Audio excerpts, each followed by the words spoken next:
Dear friends, welcome to Inquest. ಈ ತರಗತಿಯಲ್ಲಿ ನಾವು 3ನೇ ಮಾರ್ಚ್ 2022ರ ಪ್ರಚಲಿತ ಘಟನೆಗಳನ್ನ ಡಿಸ್ಕಸ್ ಮಾಡ್ತಾ ಇದೀವಿ. ಈ ಎಲ್ಲ ಪ್ರಚಲಿತ ಘಟನೆಗಳನ್ನ ಇಲ್ಲಿ ಕಾಣ್ತಾ ಇರ್ತಕ್ಕಂಥ ಎಲ್ಲ ದಿನಪತ್ರಿಕೆಗಳಿಂದ ಸೋರ್ಸ್ ಮಾಡಿರ್ತೇವೆ. And at the end of the presentation we will have given inquest challenge quiz. ಇದರಲ್ಲಿ first 10 students who give the correct answers we will be acknowledging their names in the next presentation. And articles ಮಧ್ಯದಲ್ಲೂ ಕೂಡ ಒಂದು ಪ್ರಶ್ನೆಯನ್ನ ಕೇಳಿರ್ತೀವಿ, so ಅದನ್ನು ಕೂಡ ನೀವು comment section ಅಲ್ಲಿ ತಿಳಿಸಬಹುದಾಗಿರುತ್ತೆ. ಈ ಎಲ್ಲ ಚಟುವಟಿಕೆಗಳು ನಿಮ್ಮ ಎಲ್ಲ ಸ್ಪರ್ಧಾತ್ಮಕ ಪರೀಕ್ಷೆಗಳಿಗೆ ಉಪಯುಕ್ತವಾಗಿರುತ್ತೆ. ಹಾಗಿದ್ರೆ before starting today's class, these are the key answers of Inquest Challenge number 101, and we appreciate Banu, Devraj, Sushmita, Lata, Madhusudan, Nammakudla, Harish, Veerashaiva, Manoj, Bhavyashri, and many others also have participated and given correct answers. Thank you very much for your participation. With this, let's get into the first article. So first article ಬಂದು ಇವತ್ತು ministry of ಜಲಶಕ್ತಿ ಅಥವಾ ಜಲಶಕ್ತಿ ಸಚಿವಾಲಯಕ್ಕೆ ಸಂಬಂಧಪಟ್ಟಂತೆ ಒಂದು conclave ಬಗ್ಗೆ discuss ಮಾಡ್ತಾ ಇದ್ವಿ. ಈ ಒಂದು ಕಾನ್ಕ್ಲೇವ್ ನಾವು ರೂರ್ಕಿ ವಾಟರ್ ಕಾನ್ಕ್ಲೇವ್ 2022 ಅಂತ ಕರಿತೀವಿ. ಸೊ ಈ ಒಂದು ರೂರ್ಕಿ ವಾಟರ್ ಕಾನ್ಕ್ಲೇವ್ 2022 ಇದು 2ನೇ ಆವೃತ್ತಿಯ ವಾಟರ್ ಕಾನ್ಕ್ಲೇವ್ ಆಗಿರುತ್ತೆ. ಹಾಗಿದ್ರೆ ಫಸ್ಟ್ನೇ ವಾಟರ್ ಕಾನ್ಕ್ಲೇವ್ ಕೂಡ ರೂರ್ಕಿಯಲ್ಲೇ ನಡೆದಿರುತ್ತೆ. ಸೊ ಈ ಒಂದು ಕಾನ್ಕ್ಲೇವ್ ಮಾರ್ಚ್ 2ರಿಂದ ಮಾರ್ಚ್ 4ನೇ ತಾರೀಕುವರೆಗೂ ನಡೆಯುತ್ತೆ. ಹಾಗಿದ್ರೆ ಈ ವರ್ಷದ ರೂರ್ಕಿ ಕಾನ್ಕ್ಲೇವ್ ನ ಥೀಮ್ ಏನಾಗಿರುತ್ತೆ ಅಂತ ಪ್ರಶ್ನೆ ಕೇಳಿದ್ರೆ water security for sustainable development ಅಂತ ಕರಿತೀವಿ. ಅಂದ್ರೆ ಸುಸ್ಥಿರ ಅಭಿವೃದ್ಧಿಗಾಗಿ ನೀರಿನ ಭದ್ರತೆ ಅನ್ನುವ ಒಂದು ಘೋಷವಾಕ್ಯದೊಂದಿಗೆ ಈ ಒಂದು ರೂರ್ಕಿ ವಾಟರ್ ಕಾನ್ಕ್ಲೇವ್ ನ ಸೆಲೆಬ್ರೇಟ್ ಮಾಡಲಾಗ್ತಾ ಇದೆ. So as I told you before, this is the second edition. So ಇದು 2ನೇ ಆವೃತ್ತಿಯ ಒಂದು ಕಾನ್ಕ್ಲೇವ್ ಆಗಿರುತ್ತೆ. ಸೊ ಇದನ್ನ ಆರ್ಗನೈಸ್ ಮಾಡ್ತಾ ಇರೋರು ಯಾರು ಅಂತ ನಿಮ್ಗೆ ಪ್ರಶ್ನೆ ಕೇಳ್ಬೋದು. ಇದೊಂದು ಜಾಯಿಂಟ್ ಆರ್ಗನೈಸ್ಡ್ ಇವೆಂಟ್ ಆಗಿರುತ್ತೆ. ಸೊ ಆ ಇವೆಂಟ್ ನ ಆರ್ಗನೈಸ್ ಮಾಡ್ತಾ ಇರ್ತಕ್ಕಂಥವ್ರು IIT ರೂರ್ಕಿ ಅಂದ್ರೆ Indian institute of technology Roorkee ಮತ್ತೆ ನ್ಯಾಷನಲ್ ಇನ್ಸ್ಟಿಟ್ಯೂಟ್ ಆಫ್ ಹೈಡ್ರಾಲಜಿ, ಇವರಿಬ್ಬರ ಸಹಯೋಗದೊಂದಿಗೆ ಈ ವಾಟರ್ ಕಾನ್ಕ್ಲೇವ್ ನ ಸೆಲೆಬ್ರೇಟ್ ಮಾಡ್ತಾ ಇದ್ದಾರೆ ಅಥವಾ ಅದನ್ನ ಕಂಡಕ್ಟ್ ಮಾಡ್ತಾ ಇದ್ದಾರೆ. So as I told you, the theme is water security for sustainable development ಅಥವಾ ಸುಸ್ಥಿರ ಅಭಿವೃದ್ಧಿಗಾಗಿ ಜಲಭದ್ರತೆ ಎಂಬುವ ಥೀಮ್ ನ ಆಧಾರದ ಮೇಲೆ ಈ ದಿನವನ್ನ ಅಥವಾ ಈ ಕಾನ್ಕ್ಲೇವ್ ನ ಸೆಲೆಬ್ರೇಟ್ ಮಾಡ್ತಾ ಇದ್ದಾರೆ ಅಥವಾ ಕಂಡಕ್ಟ್ ಮಾಡ್ತಾ ಇದ್ದಾರೆ. With this, let's get into the second article. Second article is about zero discrimination day ಅಥವಾ ಶೂನ್ಯ ತಾರತಮ್ಯ ದಿನ. ಸೊ ಈ ಒಂದು ಶೂನ್ಯ ತಾರತಮ್ಯ ದಿನ ಅನ್ನೋದು ಒಂದು ಇಂಟರ್ನ್ಯಾಷನಲ್ ಡೇ ಆಗಿರುತ್ತೆ. ಸೊ ಇದನ್ನ ಬೇಸಿಕಲಿ ಸ್ಟಾರ್ಟ್ ಮಾಡಿದ್ದು ಈ ಏಡ್ಸ್ ಅಥವಾ HIV ಪೇಷಂಟ್ಸ್ ಏನಿರ್ತಾರೆ ಅಥವಾ ಅಫೆಕ್ಟೆಡ್ ಇಂಡಿವಿಜುವಲ್ಸ್ ಏನಿರ್ತಾರೆ, ಸೊ ಅವರ ಮೇಲೆ ಸಾಕಷ್ಟು ತಾರತಮ್ಯ ಮಾಡ್ತಾ ಇರ್ತಾರೆ. ಸೊ ಅವ್ರ ಮೇಲೆ ಫೋಕಸ್ ಮಾಡ್ಲಿಕ್ಕೆ ಮಾಡಿರ್ತಕ್ಕಂಥ ಒಂದು ದಿನವಾಗಿರುತ್ತೆ. ಸೊ ಇದನ್ನ ಪ್ರತಿ ವರ್ಷ ಯಾವ ದಿನದಂದು ಆಚರಣೆ ಮಾಡ್ತಾರೆ ಅಥವಾ ಅಬ್ಸರ್ವ್ ಮಾಡ್ತಾರೆ ಅಂತ ನಿಮ್ಗೆ ಪ್ರಶ್ನೆ ಕೇಳಿದ್ರೆ ಫಸ್ಟ್ ಮಾರ್ಚ್ ಅಂತ ನಿಮ್ಗೆ ಗೊತ್ತಿರಬೇಕು. ಅದಾದ್ಮೇಲೆ ಈ ಝೀರೋ ಟಾಲರೆನ್ಸ್ ಡೇ ಅಥವಾ I mean to say discrimination day ಅಥವಾ ತಾರತಮ್ಯ ದಿನದ ಸಿಂಬಲ್ ಏನಾಗಿರುತ್ತೆ ಅಂತ ಕೇಳಿದ್ರೆ ಬಟರ್ಫ್ಲೈ ಅಥವಾ ಚಿಟ್ಟೆ ಅಂತ ಗೊತ್ತಿರ್ಬೇಕು. ಹಾಗಿದ್ರೆ ಇದರ ಬಗ್ಗೆ ಕಂಪ್ಲೀಟ್ ಮಾಹಿತಿಯನ್ನ ತಿಳ್ಕೊಳ್ತಾ ಬರೋಣ. ಹಾಗಿದ್ರೆ ಇದನ್ನ ಪ್ರತಿ ವರ್ಷ ಆಚರಣೆ ಮಾಡ್ತಕ್ಕಂಥವ್ರು ಯಾರು, on behalf of whom it will be celebrated ಅಥವಾ who is the incharge of this particular celebration ಅಂದ್ರೆ it is conducted by United Nations and other international organisations. ಅಂದ್ರೆ ಪ್ರತಿ ವರ್ಷ ಮಾರ್ಚ್ 1ನೇ ತಾರೀಕು ವಿಶ್ವಸಂಸ್ಥೆ ಮತ್ತು ಇತರ ಅಂತಾರಾಷ್ಟ್ರೀಯ ಸಂಸ್ಥೆಗಳಿಂದ ಈ ಒಂದು ದಿನವನ್ನ, ವಾರ್ಷಿಕ ದಿನವನ್ನ ಆಚರಣೆ ಮಾಡಲಾಗುತ್ತೆ.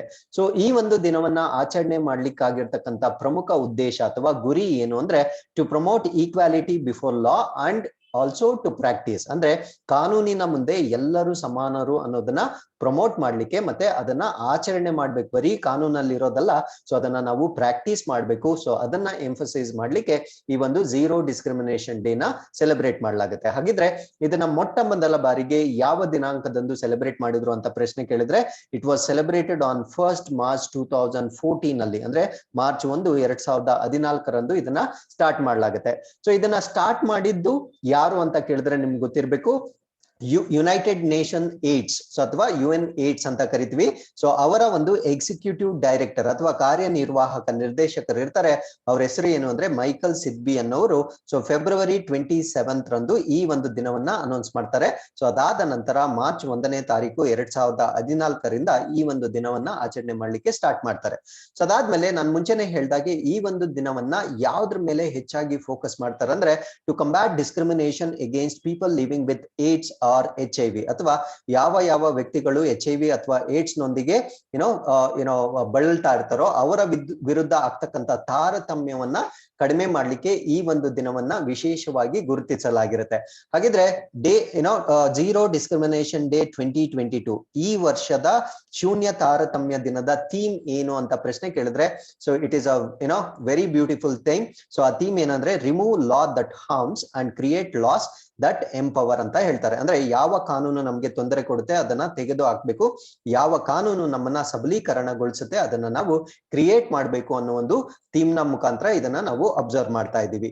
ಸೊ ಈ ಒಂದು ಥೀಮ್ ಏನನ್ನ ಎಂಫಸೈಸ್ ಮಾಡುತ್ತಂದ್ರೆ discriminatory laws across the world. So ಪ್ರಪಂಚದಾದ್ಯಂತ ಈ ತಾರತಮ್ಯದ ಕಾನೂನುಗಳು ಏನಿರುತ್ತೆ ಅದರ ವಿರುದ್ಧ ಹೋರಾಡ್ತಕ್ಕಂತ ಮತ್ತೆ ಅದರ ವಿರುದ್ಧ ಕ್ರಮಗಳನ್ನ ಕೈಗೊಳ್ತಕ್ಕಂತ ಒಂದು ಆಧಾರದ ಮೇಲೆ ಈ ಥೀಮ್ ನ ರಚನೆ ಮಾಡಲಾಗಿರುತ್ತೆ.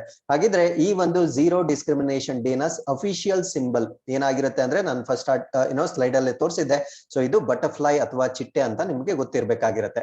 So with this let's get into the third article. This is about Sagar Parikrama programme ಅಥವಾ ಸಾಗರ್ ಪರಿಕ್ರಮಾ ಯೋಜನೆ ಅಥವಾ ಕಾರ್ಯಕ್ರಮ ಅಂತ ಕರಿತೀವಿ. ಈ ಸಾಗರ್ ಪರಿಕ್ರಮಾ ಯೋಜನೆ ಅನ್ನೋದು ಯಾವ ಮಿನಿಸ್ಟ್ರಿ ಕೆಳಗಡೆ ಬರುತ್ತೆ ಅಂದ್ರೆ ಗೊತ್ತಿರಬೇಕು.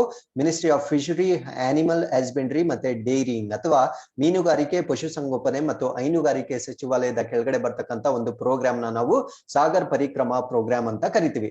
ಯಾಕೆ ಈ ಒಂದು ಪ್ರೋಗ್ರಾಮ್ ನ ಆಯೋಜನೆ ಮಾಡಲಾಗುತ್ತೆ ಅಂದ್ರೆ, so we know that the importance of oceans in our country. ಅಂದ್ರೆ ನಮ್ಮ ದೇಶದಲ್ಲಿ ಈ ಮಹಾಸಾಗರಗಳ ಒಂದು ಪ್ರಾಮುಖ್ಯತೆ ನಮಗೆ ಗೊತ್ತಿದೆ. ಯಾಕಂದ್ರೆ they are very important for our economy, security ಮತ್ತೆ ಲೈವ್ಲಿಹುಡ್ಸ್. ಅಂದ್ರೆ ನಮ್ಮ ಆರ್ಥಿಕತೆಗೆ ಅವು ಇಂಪ್ಯಾಕ್ಟ್ ಮಾಡುತ್ತೆ, ನಮ್ಮ ಒಂದು ಭದ್ರತೆಗೆ ಮತ್ತು ಜೀವನೋಪಾಯಕ್ಕಾಗಿ ಸೊ ನಮ್ಮ ಒಂದು ಸಾಗರಗಳು ಬಹಳ ಬಹಳ ಇಂಪಾರ್ಟೆಂಟ್ ಆಗಿರುತ್ತೆ. ಅದಾದ್ಮೇಲೆ so our country has biggest coast line ಕೂಡ ಇರುತ್ತೆ, ಅಂದ್ರೆ ಕರಾವಳಿ ಪ್ರದೇಶ ಕೂಡ ಇರುತ್ತೆ.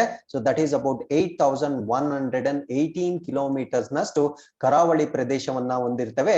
So that is covering about 9 maritime states ಮತ್ತೆ 4 ಯುಟಿಸ್, ಅಂದ್ರೆ 9 ಕಡಲ ರಾಜ್ಯಗಳು ಮತ್ತು 4 ಕೇಂದ್ರಾಡಳಿತ ಪ್ರದೇಶಗಳಲ್ಲಿ ನಾವು 8,118 ಕಿಲೋಮೀಟರ್ ನಷ್ಟು ಕರಾವಳಿ ಪ್ರದೇಶವನ್ನ ನಾವು ನೋಡ್ಬೋದಾಗಿರುತ್ತೆ. ಸೊ ಈ ಒಂದು ದಿನವನ್ನ ನಾವು ಈ ಒಂದು ಕಾರ್ಯಕ್ರಮವನ್ನ ಯಾಕೆ ಆಚರಣೆ ಮಾಡ್ತೀವಿ ಅಂದ್ರೆ, it is to mark as a gratitude to our seas. ಅಂದ್ರೆ ನಮ್ಮ ಸಮುದ್ರಗಳಿಗೆ ಕೃತಜ್ಞತೆಯನ್ನ ಸಲ್ಲಿಸಲಿಕ್ಕೋಸ್ಕರ ಸೊ ಈ ಒಂದು ಕಾರ್ಯಕ್ರಮ ಅಥವಾ ಸಾಗರ್ ಪರಿಕ್ರಮಾ ಕಾರ್ಯಕ್ರಮವನ್ನ ನಾವು ಆಯೋಜನೆ ಮಾಡ್ತೇವೆ. ಸೊ ಈ ಒಂದು ಸಾಗರ್ ಪರಿಕ್ರಮಾ ಆಯೋಜನೆ ನಮ್ಮ ಒಂದು ಆಜಾದಿ ಕಾ ಅಮೃತ್ ಮಹೋತ್ಸವ ಏನಿದೆ, ಸೊ ಇದರ ಸಲುವಾಗಿ ಕೂಡ ಇದನ್ನ ಆಯೋಜನೆ ಮಾಡಲಾಗಿರುತ್ತೆ. ಸೊ ಇಲ್ಲಿ ಈ ಒಂದು ಕಾರ್ಯಕ್ರಮದಲ್ಲಿ they salute great freedom fighters, sailors ಮತ್ತೆ ಫಿಶರ್ಸ್ ಅಥವಾ ನಮ್ಮ ಸ್ವಾತಂತ್ರ್ಯ ಹೋರಾಟಗಾರರು ಮತ್ತೆ ನಾವಿಕರು ಮತ್ತು ಮೀನುಗಾರರಿಗೆ ವಂದನೆ ಸಲ್ಲಿಸ್ತಕ್ಕಂತ ಒಂದು ಕಾರ್ಯಕ್ರಮವನ್ನ ನಾವು ಸಾಗರ್ ಪರಿಕ್ರಮಾ ಅಂತ ಕರಿತೀವಿ. ಸೊ ಈ ಒಂದು ಸಾಗರ್ ಪರಿಕ್ರಮಾ ಫಸ್ಟ್ ಎಲ್ಲಿ ಸ್ಟಾರ್ಟ್ ಆಗುತ್ತೆ ಅಂದ್ರೆ ಗುಜರಾತ್ ನಿಂದ ಸ್ಟಾರ್ಟ್ ಆಗುತ್ತೆ. ಯಾಕಂದ್ರೆ ನಮ್ಮ ಕೋಸ್ಟಲ್ ಏರಿಯಾ ಗುಜರಾತ್ ನಿಂದ ಸ್ಟಾರ್ಟ್ ಆಗುತ್ತೆ. ಸೊ ಇದು 5th ಫೆಬ್ರವರಿ 2022 ಇಂದ 2 ಡೇಸ್ ಅಂದ್ರೆ 2 ದಿನಗಳ ಕಾರ್ಯಕ್ರಮವಾಗಿರುತ್ತೆ. ಅಂದ್ರೆ ಇದು ಗುಜರಾತ್ ಅಲ್ಲಿ ಸ್ಟಾರ್ಟ್ ಆಗುತ್ತೆ. 5th ಫೆಬ್ರವರಿಯಿಂದ ಸ್ಟಾರ್ಟ್ ಆಗಿ 6th ಫೆಬ್ರವರಿಗೂ ನಡೀತಕ್ಕಂತ ಒಂದು ಕಾರ್ಯಕ್ರಮವಾಗಿರುತ್ತೆ. ಹಾಗಿದ್ರೆ ಗುಜರಾತ್ ಇಂದ ಸ್ಟಾರ್ಟ್ ಆಗಿ ಹಾಗೆ ಹೇಗ್ ಸ್ಪ್ರೆಡ್ ಆಗುತ್ತೆ ಅಂತ ಸೀಕ್ವೆನ್ಸ್ ಅಲ್ಲಿ ಹೇಳೋದಾದ್ರೆ, ಗುಜರಾತ್ ಇಂದ ಡಿಯು, ಅದಾದ್ಮೇಲೆ Maharashtra, Goa, Karnataka, Kerala, Tamil Nadu, Andhra Pradesh, Odisha, West Bengal, Andaman Nicobar, Lakshadweep island. So ಇಲ್ಲೆಲ್ಲ ಕ್ರೋನಾಲಜಿ ಆಗಿ ಅದು ಕಾರ್ಯಕ್ರಮ ನಡೆಯುತ್ತೆ.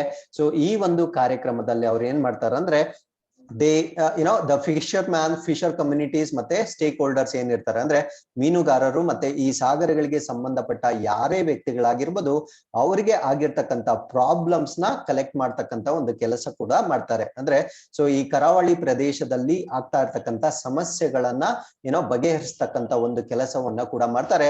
ಸೊ ಇಷ್ಟು ರಾಜ್ಯಗಳು ಮತ್ತು ಕೇಂದ್ರಾಡಳಿತ ಪ್ರದೇಶಗಳನ್ನೇ ಯಾಕೆ ಕನ್ಸಿಡರ್ ಮಾಡ್ತಾ ಇದೀವಿ ಅಂದ್ರೆ, ನಮ್ಮ ಕೋಸ್ಟಲ್ ಏರಿಯಾ ಏನಿರುತ್ತೆ ಅದು ಈ ರಾಜ್ಯಗಳು ಮತ್ತು ಕೇಂದ್ರಾಡಳಿತ ಪ್ರದೇಶಗಳನ್ನ ಟಚ್ ಮಾಡ್ತಕ್ಕಂತ ಒಂದು ಕಾರಣದಿಂದ ಈ ಪ್ರದೇಶಗಳಲ್ಲಿ ಅಲ್ಲಿರ್ತಕ್ಕಂಥ ಫಿಶರ್ ಮ್ಯಾನ್ಗೆ ಇರ್ತಕ್ಕಂಥ ಸಮಸ್ಯೆಗಳನ್ನ ಕೂಡ ಕಲೆಕ್ಟ್ ಮಾಡ್ತಕ್ಕಂಥ ಮತ್ತೆ ಅದನ್ನ ಬಗೆಹರಿಸ್ತಕ್ಕಂಥ ಒಂದು ಕಾಂಪೊನೆಂಟ್ ಕೂಡ ಇದಾಗಿರುತ್ತೆ.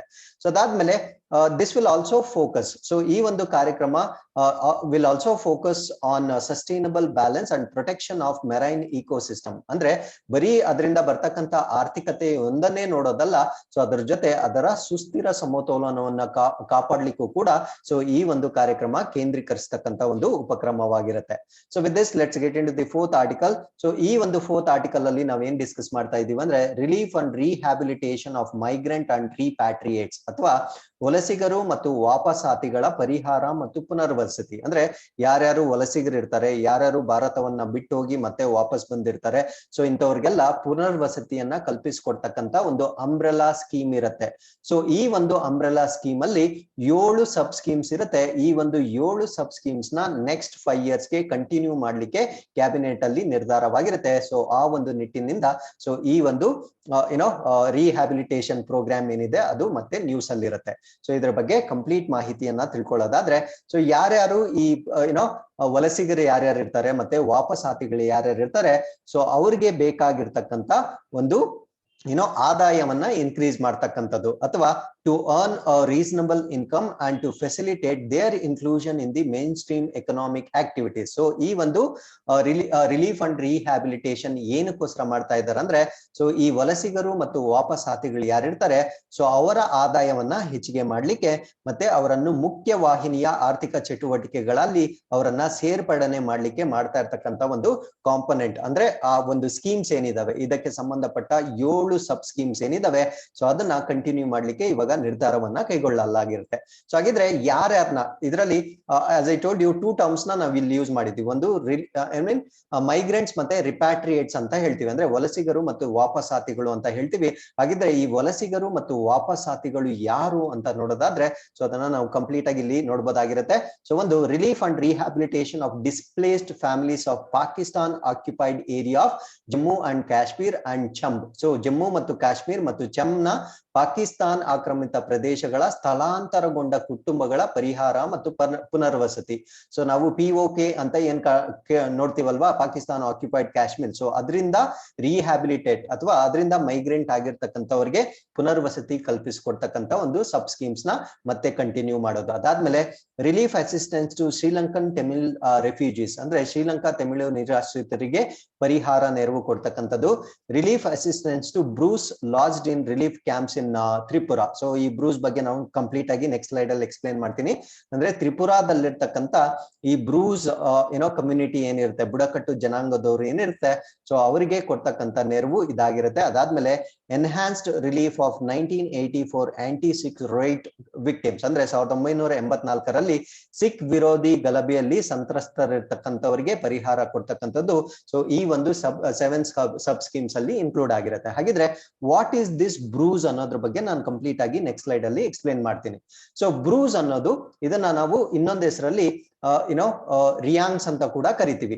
ಸೊ ಇವರು ಈ ಒಂದು ಜನಾಂಗ ಎಲ್ಲಿರ್ತಾರೆ ಅಂದ್ರೆ ತ್ರಿಪುರಾದಲ್ಲಿ, ಮಿಜೋರಾಂ ಅಲ್ಲಿ ಮತ್ತೆ ಸರ್ದರ್ನ್ ಪಾರ್ಟ್ ಆಫ್ ಅಸ್ಸಾಂ ಅಲ್ಲಿ ನೋಡ್ಬೋದಾಗಿರುತ್ತೆ. Very very important. ಸೊ ಈ ಬ್ರೂಸ್ ಕಮ್ಯುನಿಟಿ ಅವರು ಪ್ರಸ್ತುತವಾಗಿ ನಾವು ತ್ರಿಪುರಾದಲ್ಲಿ ನೋಡ್ಬೋದು, ಮಿಜೋರಾಂ ಅಲ್ಲಿ ನೋಡ್ಬೋದು, ಮತ್ತೆ ಅಸ್ಸಾಂನ ದಕ್ಷಿಣ ಪ್ರದೇಶದಲ್ಲಿ ನಾವು ಕೂಡ ನೋಡ್ಬೋದಾಗಿರುತ್ತೆ. ಹಾಗಿದ್ರೆ ಇವರ ಒಂದು ಇತಿಹಾಸ, ಸೊ ಬ್ರೂಸ್ ರವರ ಹಿಸ್ಟ್ರಿಯನ್ನ ನೋಡೋದಾದ್ರೆ, so Brus of Assam and Tripura are Hindus, ಅಂದ್ರೆ ಅಸ್ಸಾಂನಲ್ಲಿ ಮತ್ತು ತ್ರಿಪುರಾದಲ್ಲಿರ್ತಕ್ಕಂಥ ಬ್ರೂಸ್ಗಳು ಹಿಂದೂ ಕಮ್ಯುನಿಟಿಗೆ ಸೇರಿರ್ತಕ್ಕಂಥ ಒಂದು ಜನಾಂಗವಾಗಿರುತ್ತೆ. ಹಾಗಿದ್ರೆ ಮಿಜೋರಾಂ ನಲ್ಲಿರ್ತಕ್ಕಂಥ ಈ ಬ್ರೂಸ್ಗಳು ಕ್ರಿಶ್ಚಿಯಾನಿಟಿಗೆ ಕನ್ವರ್ಟ್ ಆಗಿರ್ತಾರೆ. ಅಂದ್ರೆ ಓವರ್ ದಿ ಇಯರ್ಸ್, ಸೊ ಅನೇಕ ವರ್ಷಗಳಲ್ಲಿ ಮಿಜೋರಾಂ ನಲ್ಲಿರ್ತಕ್ಕಂಥ ಬ್ರೂಸ್ಗಳು ಕ್ರಿಶ್ಚಿಯನ್ ಆಗಿ ಕನ್ವರ್ಟ್ ಆಗಿರ್ತಾರೆ.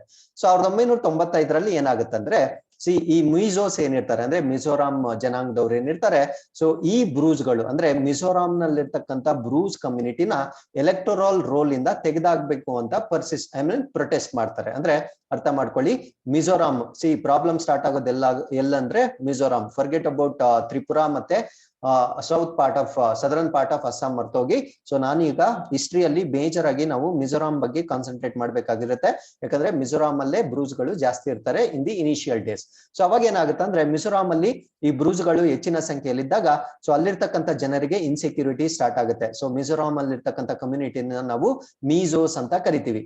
ಸೊ ಈ ಮೀಜೋಸ್ ಏನ್ ಮಾಡ್ತಾರಂದ್ರೆ 1995ರಲ್ಲಿ ಸೊ ಈ ಬ್ರೂಸ್ ಗಳನ್ನ ಮತದಾರರ ಪಟ್ಟಿಯಿಂದ ಅವ್ರನ್ನ ತೆಗೆದು ಹಾಕ್ಬೇಕು ಅಂತ ಬೇಡಿಕೆಯನ್ನ ಇಡ್ತಾರೆ. ಸೊ ಅದಾದ್ಮೇಲೆ ಏನಾಗುತ್ತೆ ಅಂದ್ರೆ, ಈ ಬ್ರೂಸ್ ಔಟ್ಫಿಟ್ ಏನಿರ್ತಾರೆ, ಸೊ ಈ ಬ್ರೂಸ್ ಜನಾಂಗದವ್ರು ಏನಿರ್ತಾರೆ, they killed Mizo forest official in October 1997. So 1997ರಲ್ಲಿ ಮೀಜೋದ ಅರಣ್ಯ ಅಧಿಕಾರಿಯನ್ನ ಕೊಲೆ ಮಾಡ್ತಾರೆ. ಸೊ ಅದಾದ್ಮೇಲೆ ಡ್ಯೂ ಟು ದಿಸ್ ಅಲ್ಲಿ ವೈಲೆನ್ಸ್ ಸ್ಟಾರ್ಟ್ ಆಗುತ್ತೆ, ಮೀಜೋಸ್ ಮತ್ತೆ ಬ್ರೂಸ್ ಮಧ್ಯೆ ವೈಲೆನ್ಸ್ ಸ್ಟಾರ್ಟ್ ಆಗುತ್ತೆ. ಸೊ ಅದಾದ್ಮೇಲೆ ಅಪ್ರಾಕ್ಸಿಮೇಟ್ಲಿ ಅರೌಂಡ್ 40,000 ಬ್ರೂಸ್, ಅಂದ್ರೆ 40,000ಕ್ಕೂ ಹೆಚ್ಚು ಬ್ರೂಸ್ಗಳು ತ್ರಿಪುರಾಗೆ ವಲಸೆ ಬರ್ತಾರೆ. ಸೊ ಇವಾಗ ಈ ತ್ರಿಪುರಾಕ್ಕೆ ವಲಸೆ ಬಂದಿರತಕ್ಕಂತ ಈ ಬ್ರೂಸ್ ಗಳನ್ನ ಕಾಪಾಡ್ತಕ್ಕಂತ ಸಬ್ ಸ್ಕೀಮ್ಸ್ ಏನಿದಾವೆ ಅದನ್ನ ಮುಂದುವರಿಸಲಿಕ್ಕೆ ಈಗ ಕ್ಯಾಬಿನೆಟ್ ಅಪ್ರೂವಲ್ ನ ಕೊಟ್ಟಿರತ್ತೆ. So these are all the states that you need to remember. So Manipur, so ಅದಾದ್ಮೇಲೆ the Assam, so southern part of the Assam, Manipur ಅಲ್ಲ, ಮಿಜೋರಾಂ. ಸೊ ಮಿಜೋರಾಂ ಅಲ್ಲಿ ಇರ್ತಾರೆ ಬ್ರೂಸಸ್. ಸೊ ಅದಾದ್ಮೇಲೆ ತ್ರಿಪುರಾದಲ್ಲಿ ಇದ್ದಾರೆ, ಮತ್ತೆ ಅದಾದ್ಮೇಲೆ ಸದರ್ನ್ ಪಾರ್ಟ್ ಆಫ್ ಅಸ್ಸಾಂ ಅಲ್ಲಿ ಇರ್ತಾರೆ. So basically they stayed in Mizoram. So ಅದಾದ್ಮೇಲೆ ಅಲ್ಲಿ ಗಲಭೆ ಆದ ನಂತರ ಸೊ ಅವರು ತ್ರಿಪುರಾಗೆ ಮತ್ತೆ ಸದರ್ನ್ ಪಾರ್ಟ್ ಆಫ್ ದಿ ಅಸ್ಸಾಂಗೆ ಅವರು ವಲಸೆ ಹೋಗಿರ್ತಾರೆ.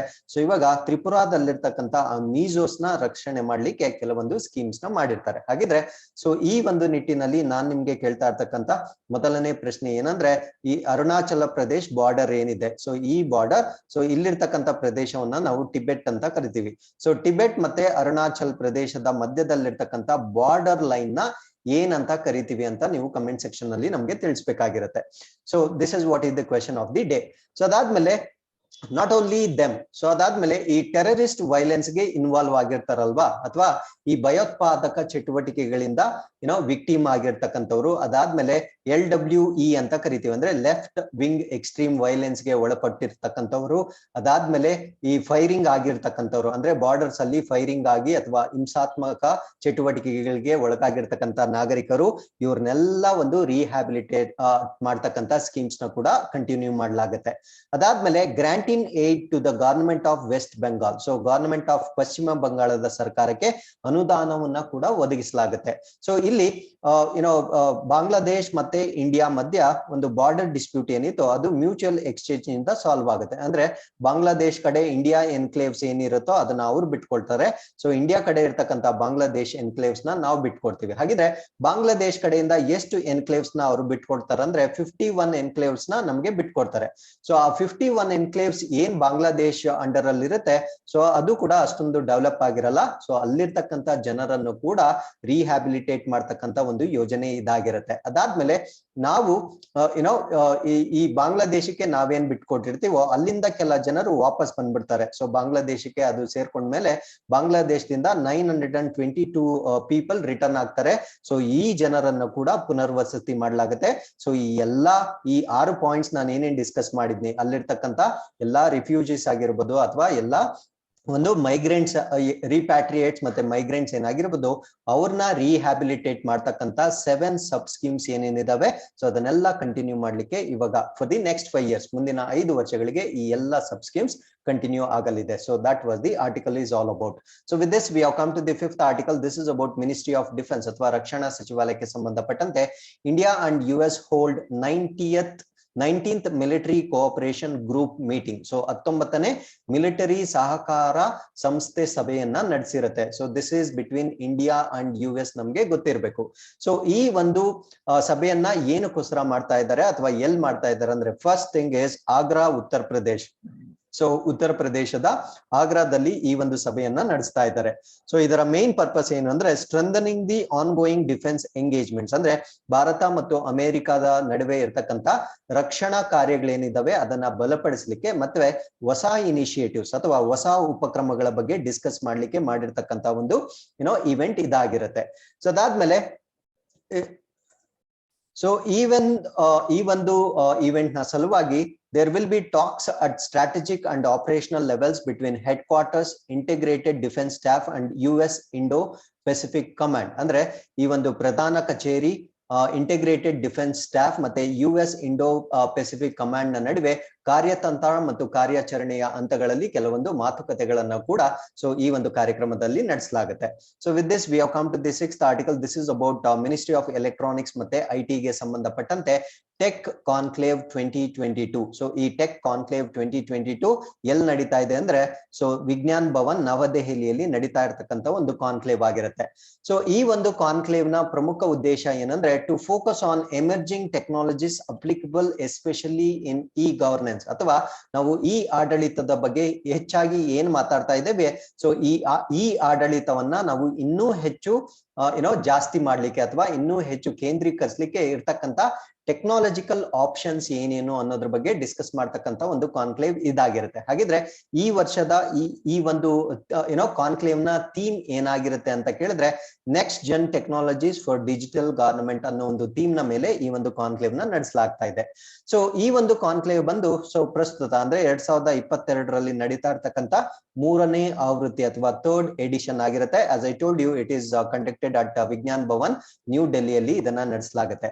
ಸೊ ಇಲ್ಲಿ ಪ್ರಮುಖವಾಗಿ ಏನೇನು ವಿಷಯಗಳ ಬಗ್ಗೆ ಎಕ್ಸ್ಪರ್ಟ್ಸ್ ಡಿಸ್ಕಸ್ ಮಾಡ್ತಾರೆ ಅಂದ್ರೆ artificial intelligence, data analytics, next generation database solutions, cyber security, future of cloud and various E governance solutions, ಅಥವಾ ಈ ಕೃತಕ ಬುದ್ಧಿಮತ್ತೆ, data analytics, next generation database solutions, cyber security, future of cloud ಮತ್ತೆ ವಿವಿಧ E ಆಡಳಿತ ಪರಿಹಾರಗಳನ್ನ ಇಲ್ಲಿ ಪ್ರಮುಖವಾಗಿ ಚರ್ಚೆ ಮಾಡಲಾಗುತ್ತೆ. ಸೊ ಅದಾದ್ಮೇಲೆ it is also conducted to spread awareness about the latest technologies and trends effective in the major digital transformation of the society. ಅಂದ್ರೆ ಈ ಒಂದು ಸಮಾಜವನ್ನ ಡಿಜಿಟಲೈಸ್ ಮಾಡ್ಲಿಕ್ಕೆ ಇರ್ತಕ್ಕಂತ ಪ್ರಮುಖ ತಂತ್ರಜ್ಞಾನಗಳ ಬಗ್ಗೆ ಜಾಗೃತಿಯನ್ನ ಮೂಡಿಸ್ತಕ್ಕಂತ ಕೆಲಸವನ್ನ ಕೂಡ ಈ ಒಂದು ಕಾನ್ಕ್ಲೇವ್ ನಲ್ಲಿ ಮಾಡಲಾಗುತ್ತೆ. So with this we have come to the 7th article. So this is about ministry of rural development ಅಥವಾ ಗ್ರಾಮೀಣ ಅಭಿವೃದ್ಧಿ ಸಚಿವಾಲಯಕ್ಕೆ ಸಂಬಂಧಪಟ್ಟಂತೆ ಡೇ NRLM ಅಂತ ಕರಿತೀವಿ. ಈ ಡೇ NRLM ಅನ್ನೋದ್ರ ಬಗ್ಗೆ ನಾನು ಕಂಪ್ಲೀಟ್ ಆಗಿ ಎಕ್ಸ್ಪ್ಲೈನ್ ಮಾಡ್ತೀನಿ. ಸೊ ಈ ಒಂದು NRLM ಮತ್ತೆ World bank host learning event. So ವಿಶ್ವ ಬ್ಯಾಂಕ್ ಒಂದು ಕಲಿಕಾ ಕಾರ್ಯಕ್ರಮವನ್ನ ಆಯೋಜನೆ ಮಾಡ್ತಾ ಇದೆ. ಸೊ ಅದ್ರ ಬಗ್ಗೆ ನಾವು ಡಿಸ್ಕಸ್ ಮಾಡೋಣ. So what is day NRLM ಅಂದ್ರೆ so ministry of rural developments Deen Dayal Antyodaya Yojana national rural livelihood mission ಅಂತ ಕರಿತೀವಿ. ಸೊ ಇವರು ಅಂದ್ರೆ ಡೇ NRLM ಮತ್ತೆ ವಿಶ್ವ ಬ್ಯಾಂಕ್ ಒಂದು ಕಾರ್ಯಕ್ರಮವನ್ನ ಆಯೋಜನೆ ಮಾಡಿದ್ದಾರೆ. ಈ ಕಾರ್ಯಕ್ರಮವನ್ನ ಆಯೋಜನೆ ಮಾಡಿರ್ತಕ್ಕಂತ ಉದ್ದೇಶ ಏನಂದ್ರೆ how to integrate ultra poor women into the mission programme. ಅಂದ್ರೆ ಈ ಒಂದು ಕಾರ್ಯಕ್ರಮಕ್ಕೆ ಈ ಬಡ ಮಹಿಳೆಯರನ್ನ ಹೇಗೆ ನಾವು ಇನ್ಕ್ಲೂಡ್ ಮಾಡಬೇಕು ಅನ್ನೋದನ್ನ ಡಿಸ್ಕಸ್ ಮಾಡ್ಲಿಕ್ಕೆ ಒಂದು ಕಾರ್ಯಕ್ರಮವನ್ನ ಆಯೋಜನೆ ಮಾಡಿರುತ್ತೆ. ಹಾಗಿದ್ರೆ ಈ ಒಂದು ಡೇ NRLM ಬಗ್ಗೆ ಕಂಪ್ಲೀಟ್ ಮಾಹಿತಿಯನ್ನ ತಿಳ್ಕೊಳ್ತಾ ಬರೋಣ. This is one of the largest community mobilisation effort in the world. So ಇದು ವಿಶ್ವದಲ್ಲಿಯೇ ಅತಿ ದೊಡ್ಡ ಸಮುದಾಯ ಸಜ್ಜುಗೊಳಿಸುವ ಪ್ರಯತ್ನಗಳಲ್ಲಿ ಒಂದಾಗಿರ್ತಕ್ಕಂಥ ಕಾರ್ಯಕ್ರಮವಾಗಿರುತ್ತೆ. ಸೊ ಈ ಒಂದು ಕಾರ್ಯಕ್ರಮದಲ್ಲಿ more than 80 million poor women into over 7.4 million self help groups ಅಂತ ನಾವೇನ್ ಕರಿತೀವಿ. ಅಂದ್ರೆ ಈ ಒಂದು ಕಾರ್ಯಕ್ರಮದಲ್ಲಿ 80 ಮಿಲಿಯನ್ಗಿಂತ ಹೆಚ್ಚು ಬಡ ಮಹಿಳೆಯರನ್ನ 7.4 ಮಿಲಿಯನ್ ಸ್ವಸಹಾಯ ಗುಂಪುಗಳಿಗೆ ಸೇರಿಸಲಾಗುತ್ತೆ. ಸೊ ಈ ಒಂದು ಸ್ವಸಹಾಯ ಗುಂಪುಗಳಿಗೆ ಸೇರಿಸ್ತಕ್ಕಂಥ ಪ್ರಮುಖ ಉದ್ದೇಶ ಏನು ಅಂದ್ರೆ to increase their savings, promote sustainable livelihood ಮತ್ತೆ ಎಂಪವರ್ಮೆಂಟ್. ಅಂದ್ರೆ ಅವರ ಉಳಿತಾಯ ಅಥವಾ ಆದಾಯವನ್ನ ಹೆಚ್ಚು ಮಾಡ್ತಕ್ಕಂಥದ್ದು ಮತ್ತೆ ಸುಸ್ಥಿರ ಜೀವನೋಪಾಯವನ್ನ ಉತ್ತೇಜನ ಮಾಡ್ತಕ್ಕಂಥದ್ದು ಮತ್ತು ಅವರನ್ನ ಸಬಲೀಕರಣಗೊಳಿಸ್ತಕ್ಕಂಥ ಒಂದು ಕಾರ್ಯಕ್ರಮವನ್ನ ನಾವು ಡೇ NRLM ಅಂತ ಕರಿತೀವಿ. ಸೊ ಇದರಲ್ಲಿ ಪ್ರಮುಖವಾಗಿ ಅವರು ಕಾನ್ಸಂಟ್ರೇಟ್ ಮಾಡ್ತಕ್ಕಂಥದ್ದು ವುಮೆನ್ ಫ್ರಮ್ ವಲ್ನರಬಲ್ ಕಮ್ಯುನಿಟೀಸ್, ಅಂದ್ರೆ ದುರ್ಬಲ ಸಮುದಾಯದಲ್ಲಿರ್ತಕ್ಕಂಥ ಮಹಿಳೆಯರನ್ನ ಇಲ್ಲಿ ಹೆಚ್ಚು ಕೇಂದ್ರೀಕರಿಸಲಾಗುತ್ತೆ.